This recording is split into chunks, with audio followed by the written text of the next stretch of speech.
El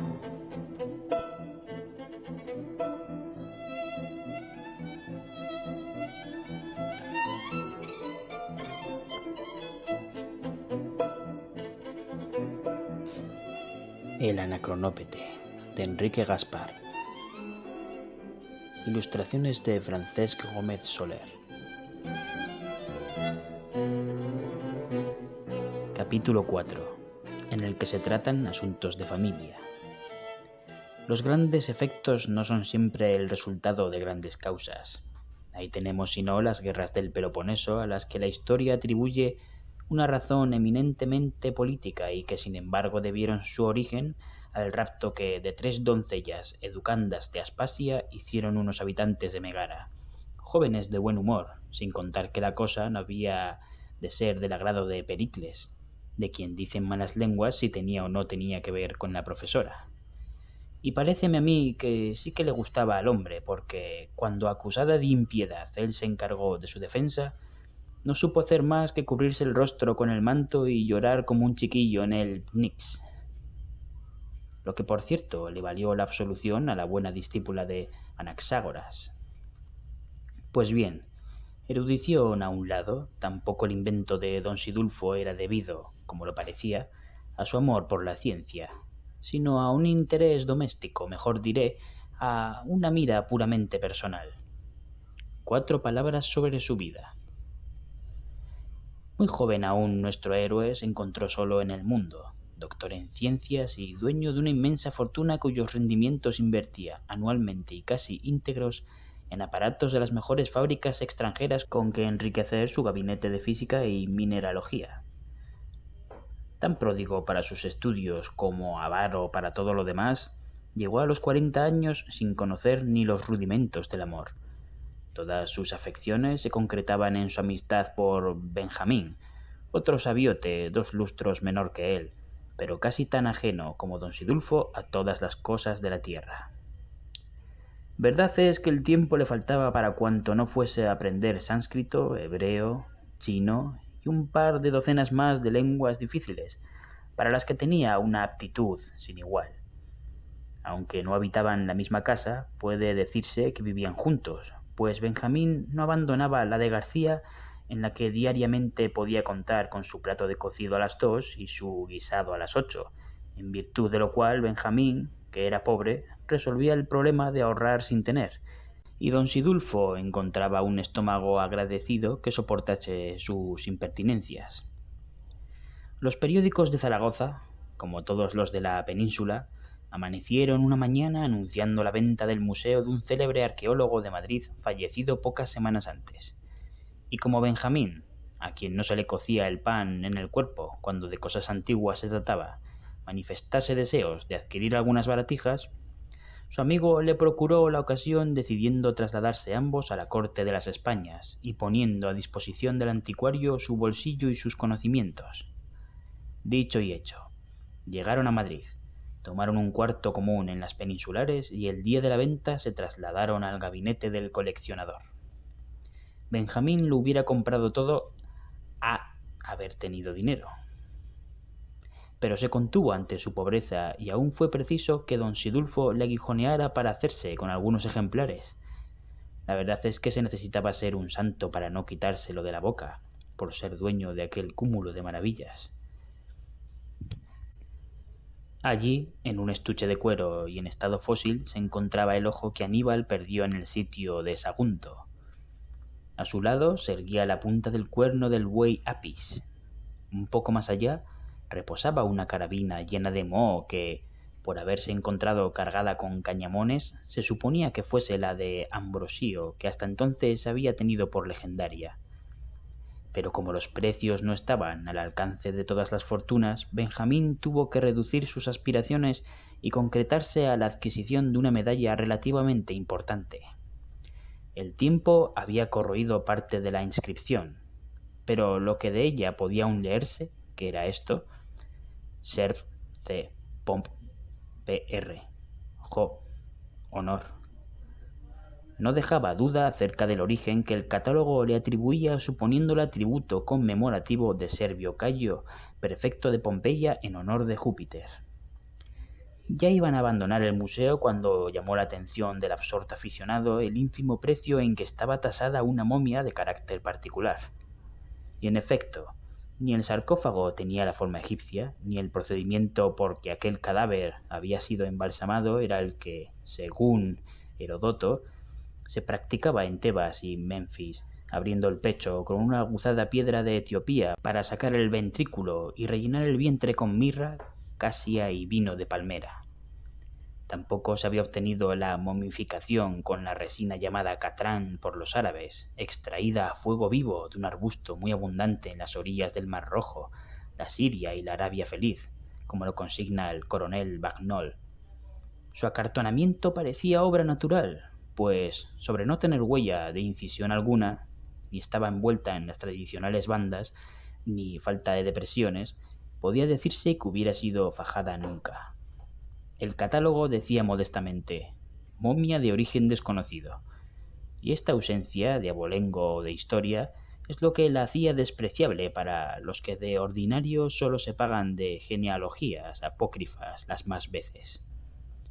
Benjamín, con su espíritu observador, puso sus 5 sentidos en el estudio de los menores detalles, y fijándose en una jorca o argolla de metal adaptada en el tobillo derecho y sobre la que campeaba una inscripción china que el vulgo había tomado por un adorno, no pudo reprimir un grito de sorpresa.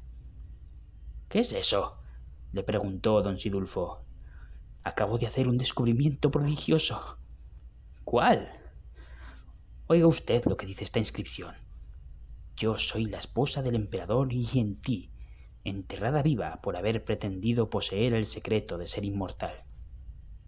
«¿Yen Ti?», exclamó don Sidulfo, partícipe ya del entusiasmo de su amigo. «¿El último vástago de la dinastía de los Han?». Destronado en el siglo III de la era cristiana por Shao Pi, fundador de la dinastía de los Wei. Es decir, que ese pueblo, cuna de la civilización del resto del mundo, poseía, si no el secreto de la inmortalidad, por lo menos el de la longevidad fabulosa de los tiempos patriarcales.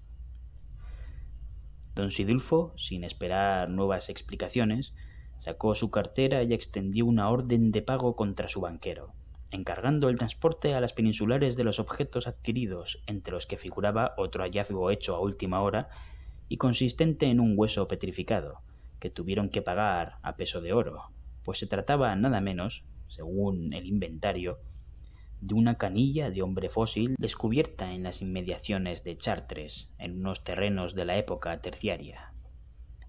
Los dos inseparables no pensaban más que en los preparativos de regreso a Zaragoza para entregarse de lleno a sus investigaciones científicas, pero un garbanzo interpuesto en su camino cambió de fase la majestuosa monotonía de su existencia.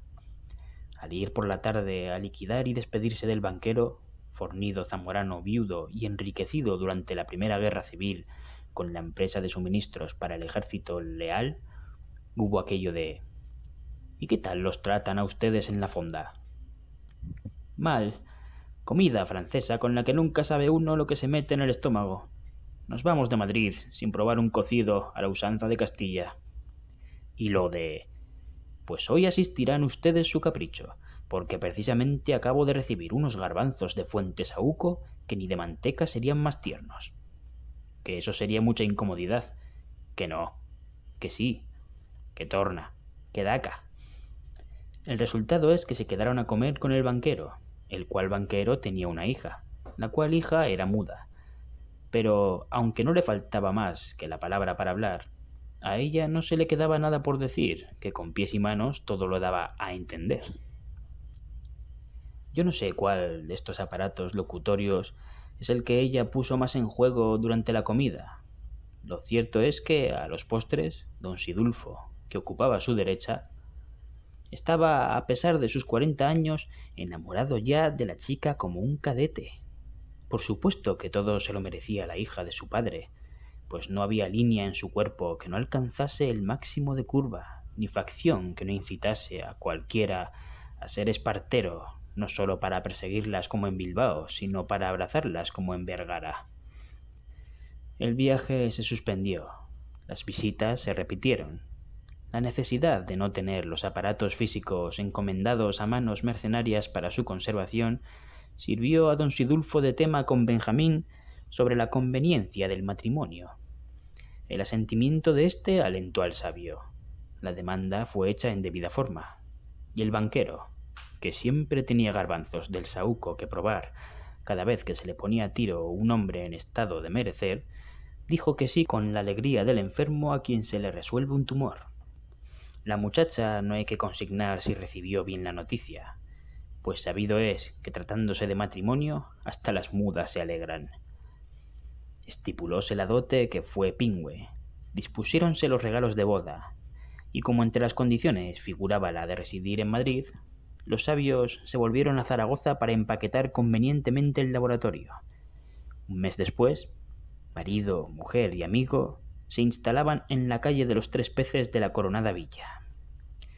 Mamerta, que así se llamaba la señora de García, salió de un natural excelente, porque el que gustase más de estar con Benjamín que con su marido, nada tenía de particular, si se considera que aquel en su calidad de políglota la enseñaba a hablar por señas en varias lenguas diferentes, mientras que don Sidulfo, aun en la suya propia, no conseguía hacerse entender. Y las mujeres se pirran porque les den conversación. También se le iban los ojos detrás de los uniformes, pero don Sidulfo, comprendiendo que este es achaque de muchachas, se ponía de cuando en cuando el de nacional de caballería que usó en el bienio, y la dejaba tan contenta. El único defecto que tenía era el de no podérsela contrariar. Al instante le daba un ataque de nervios que se traducía en una serie de cachetes descargados sobre el occipucio de su marido, en gracia de cuya conservación el hombre tuvo por prudente dejarle hacer su voluntad en adelante, para no excitar, decía, su sistema nervioso. Otra particularidad suya digna de notarse es que en cuanto veía una aguja enhebrada se desmayaba, lo que, a pesar de sus buenos propósitos, le impedía ocuparse de los quehaceres domésticos. Pasábase, pues, el día poniéndose moños en el tocador, haciendo señas con Benjamín o tañendo a la guitarra una cosa que nadie le había enseñado ni nadie podía entender, pero que ella reproducía siempre invariablemente con el mismo ritmo, idénticas modulaciones y análogos efectos, romper el tímpano de los que la oían. Y así se deslizaron 6 meses llenos de paz y de ventura para aquella Trinidad, tras de los cuales vino el verano, y con éste los baños de mar, que el banquero tomaba en Biarritz para enflaquecer, sin lograrlo nunca, acompañado de su hija, a quien se los propinaban para adquirir carnes, sin conseguirlo tampoco. Visto pues que Mamerta, a pesar del matrimonio, no engordaba, se decidió que aquel año iría con su padre, como de costumbre, a ponerse en remojo en la playa favorita de la emperatriz. Llegaron y se zambulleron, pero con tan mala suerte que el banquero, mientras hacía una habilidad, tuvo un vaído y se ahogó. Su hija pidió auxilio por señas. El bote de salvamento acudió como un reilete. La muchacha no anduvo bastante lista en evitarlo, y, dándole en la nuca con la proa, en vez de uno fueron 2 los cadáveres que sacó a la orilla. Con lo que, como el padre había sido la primera víctima, y Mamerta tenía hecho testamento en favor de su esposo, don Sidulfo se encontró posesor de una fortuna considerable que, unida a sus bienes, le permitía emular la fama de Creso. Bien vengas mal si vienes solo, dice el refrán. Y nunca proverbio tuvo más exacta aplicación, pues desde entonces empezaron las tribulaciones de nuestro sabio, si bien pueden darse todas por bien sufridas en gracia de los beneficios que reportaron a la ciencia. Murió también por aquel entonces una hermana de don Sidulfo, tan rica como él, viuda de luengos años y madre de un tierno pimpollo de 15 primaveras que respondía al nombre de Clara. Al dejar esta tierra, en la de Pinto, donde residía, nombró tutor de la niña a su hermano, después de dejarle su manda correspondiente, sin otra condición que la de no separar en vida a la huérfana de una mozuela, 4 años mayor que Clara, con quien ésta se había criado y a quien, no obstante, la condición humilde de Juanita, pues no pasaba de ser una criada suya, quería entrañablemente. La viudez que lloraba nuestro sabio, sus aficiones que le incitaban a la soledad, Las circunstancias que le atraían al retiro le indujeron a cambiar de residencia, y los dos inseparables, con sus retortas y crisoles, sus pluviómetros y brújulas, sus pedruscos y sus fósiles, fueron a sepultarse en Pinto entre la inocente sencillez de Clara y las inocentes ocurrencias de Juanita, que, hija de la tierra, sin dejar de serlo de su padre y de su madre, difuntos, largaba una fresca al lucero del alba en ese tono mayor que usa la gente de Madrid, abandonada a su natural instinto. Los sabios no le entraron a la Maritornes por el ojo derecho, y ya principió por regalarle a cada uno su mote. A don Sidulfo le llamaba el tío Pichichi, y al profesor de lenguas el locutorio. Pero, oh fragilidad de las cosas humanas, aquel hombre que llegara hasta los 40 años sin experimentar la atracción de las hijas de Eva no necesitó más que 6 meses de consorcio para no saber ya resistir a la influencia de su imán. Desconociendo que su caso con la muda había sido una chanca matrimonial cedida al primer postor, llegó a figurarse que su cara era moneda de buena ley para adquirir a tan bajo precio artículos no averiados, y siempre se la estaba poniendo delante a su sobrina que, inocente y cariñosa, la contemplaba sin ver en ella más que una cara de tío. Estimulado por lo que nuestro héroe juzgaba el triunfo de sus atractivos y secundado por las sugestiones de Benjamín, siempre dispuesto a lisonjear las debilidades de su protector, un día al cabo de algunos meses, don Sidulfo se decidió a declarar a su pupila su atrevido pensamiento, lo que le valió una negativa rotunda, si bien regada con amargo llanto de Clara, que no se resolvía a explicar el motivo de su oposición. «Hombre de Dios, venga usted acá», le dijo Juanita, saliendo al encuentro de su amo al enterarse de lo ocurrido. «Hágame usted el favor de mirarse las arrugas delante de ese espejo. ¿Cree usted que a mi señorita le ha de gustar casarse con un fuelle?» «Deslenguada», gritó don Sidulfo, ciego de cólera. «No des lugar a que te ponga en el arroyo». «¿A mí? Ni usted ni nadie. Estoy aquí por la voluntad de la testaora y me defiende la curia. Yo soy una criada ante escribano». «¿Pero en qué se funda para desahuciarme?», preguntó el tutor en tono humilde, probando si por la dulzura sacaba mejor partido. «Pues miste, finalmente, que a la señorita y a mí no nos da por la ciencia sino por la malicia». «¿Cómo?». «Que ella quiere retemucho a su primo don Luis, el capitán de húsares, y yo a su asistente Pendencia. Que dentro de 3 días llegarán de guarnición a Madrid, y que si nos viene usted con retruécanos, verá usted el escabeche de sabio que resulta».